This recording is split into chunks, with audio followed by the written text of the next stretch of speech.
My name is Sunanna. I am Director of REMAKE Learning in Pittsburgh, Pennsylvania.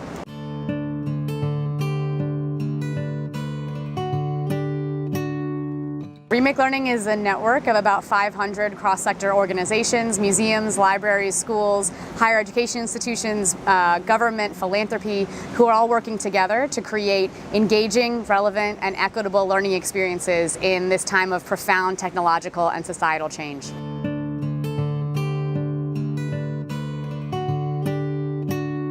Sure. So in 2007, it started as just a small community of people meeting up for breakfast and coffee. So 5 to 10 people gathering around a table talking about really big questions like how do we prepare kids for the 21st century? Over time, those conversations have grown to include researchers, scientists, educators in and out of school, technologists, startup folks, industry folks, government folks, to start to think about again, how do we need to change education both in and out of school to really prepare students for the 21st century?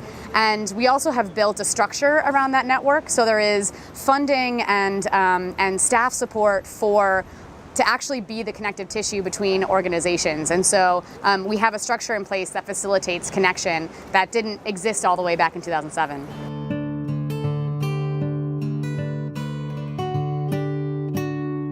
We've learned that no one organization, no one person, no one leader can completely transform the way we need education and learning to transform in the 21st century. It takes everybody working together to change an entire system and structure of learning to make sure that kids, whether they're learning in a school or in a library or at home, they have opportunities that are engaging, that are relevant, that are giving kids skills and creativity and collaboration and problem solving. It takes all of us working together, and no one organization is going to be able to create that large amount of change for every single student.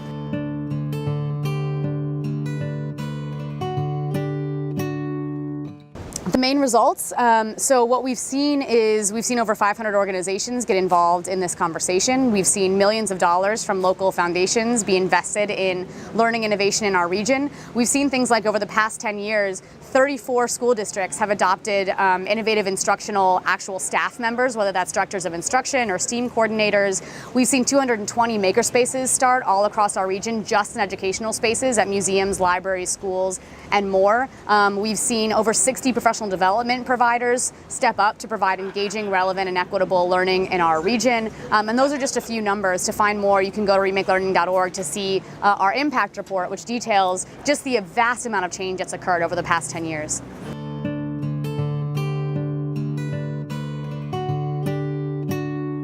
We as REMAKE Learning don't evaluate any particular organization's approach to innovative learning. What we say is that everyone enters the future of learning conversation through a different front door. Some people work in project-based learning, some people work in computational thinking, some people work in STEAM learning, some people work in deeper learning.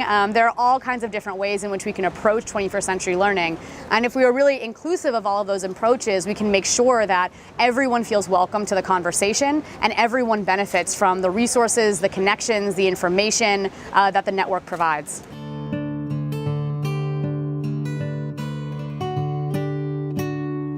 Absolutely. So we're aware of probably at this point a couple of dozen other regions in the United States that are using REMAKE Learning as a model to start their own ecosystems. We're also a part of something called the STEM Ecosystems Initiative, which is a national collaborative of different ecosystem models for STEM learning across the country. There are, I think, 56 at this point across the United States, and actually they added a couple more across the globe. I believe one's in Kenya and somewhere else. And so there's also models like Digital Promises Ed Clusters Initiative, which again is a collection of networks that are doing this type of innovative learning work. So we have seen these practices happen, and not just in cities, in rural environments as well, in places like Kentucky, or we know that there's a wonderful ecosystem on the eastern side of Pennsylvania in a more rural area. And so we're seeing these types of networks pop up in urban, suburban, and rural communities.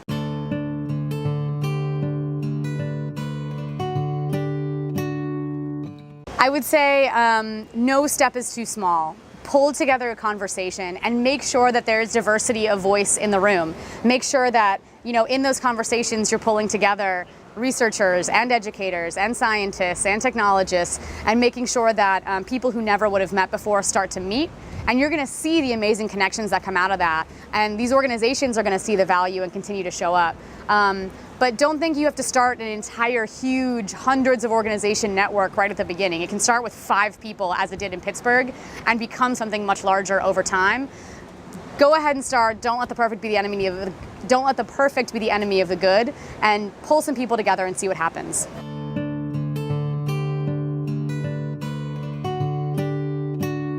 Educational experience that really affected my life was actually when I was in graduate school at Vanderbilt University. And as you can imagine, at a higher education institution, a lot of it was lecture-based, right? One-to-many instruction.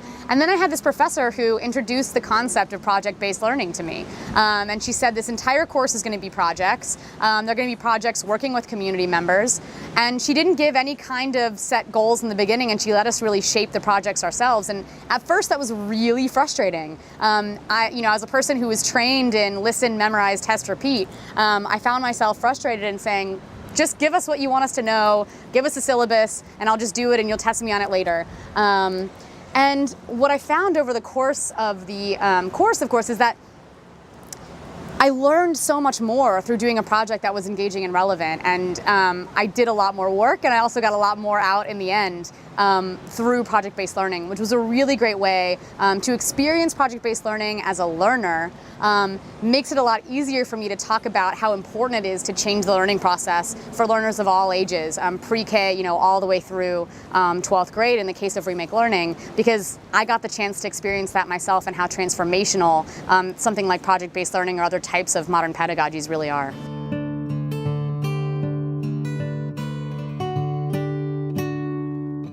My experience at EDULEARN has been incredible. This is the first conference I've been to in a very long time that was this international, really focused on the future of learning for all of our kids, but from so many different perspectives and from so many different countries. And what I found fascinating is, there are a lot of things that are dissimilar about our cultures and our geographies and all of that, but there's so much that's core. We all care about learners. We all care about connecting with each other in ways that are meaningful. And so what I found the most striking is the commonality, and it's just so amazing to know that there's an international community that we can turn to in this work and feel supported by.